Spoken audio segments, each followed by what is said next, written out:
Mob violence পুরোপুরিভাবে নিয়ন্ত্রণ করা সম্ভব হয়নি, তবে কমিয়ে আনা সম্ভব হয়েছে বলে জানিয়েছেন স্বরাষ্ট্র উপদেষ্টা। সচিবালয়ে আইনশৃঙ্খলা সংক্রান্ত কমিটির বৈঠক শেষে একথা বলেন তিনি। আগামী জাতীয় সংসদ নির্বাচনকে সামনে রেখে নিরাপত্তা ব্যবস্থা জোরদার করা হচ্ছে বলেও জানান তিনি। দুপুরে সচিবালয়ে অনুষ্ঠিত হয় আইনশৃঙ্খলা সংক্রান্ত উপদেষ্টা পরিষদ কমিটির 10ম সভা। আগামী নির্বাচনের আইনশৃঙ্খলা পরিস্থিতি, মব জাস্টিস, বর্তমান আইনশৃঙ্খলা পরিস্থিতি সহ নানা ইস্যুতে আলোচনা হয়। সভা শেষে কথা বলেন স্বরাষ্ট্র উপদেষ্টা।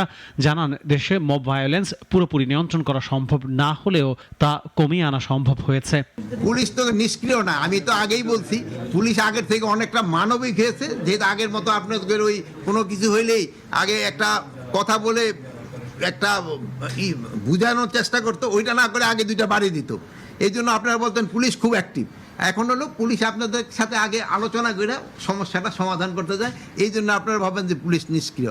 আগের পুলিশের সক্ষমতা আমি বলবো আগের থেকে অনেক বেড়েছে। আগামী জাতীয় নির্বাচন সামনে রেখে নিরাপত্তা জোরদার করা হচ্ছে জানিয়ে উপদেষ্টা বলেন, নির্বাচনের সময় আইন শৃঙ্খলা স্বাভাবিক রাখতে বাহিনীর প্রধানরাও তৎপর। এটা পুলিশ না, এটা সম্পূর্ণ আইন শৃঙ্খলা বাহিনী এবং এটা শুধু এবং অন্যান্য বাহিনী, যেমন returning officer, polling officer, presiding officer, এদেরও কিন্তু একটা বড় দায়িত্ব রয়েছে। তার সর্বোপরি হলো ইলেকশন কমিশন, যেহেতু পুরো নির্বাচনটা নির্ভর করে ইলেকশন কমিশনের উপরে। তারাই কিন্তু এই বাহিনীগুলি কিন্তু সবাই তার আন্ডারে কাজ করে এবং ওনারা একটা ভালো নির্বাচন জাতিকে উপহার দেবে, এটি আমরা সবাই আশা করি।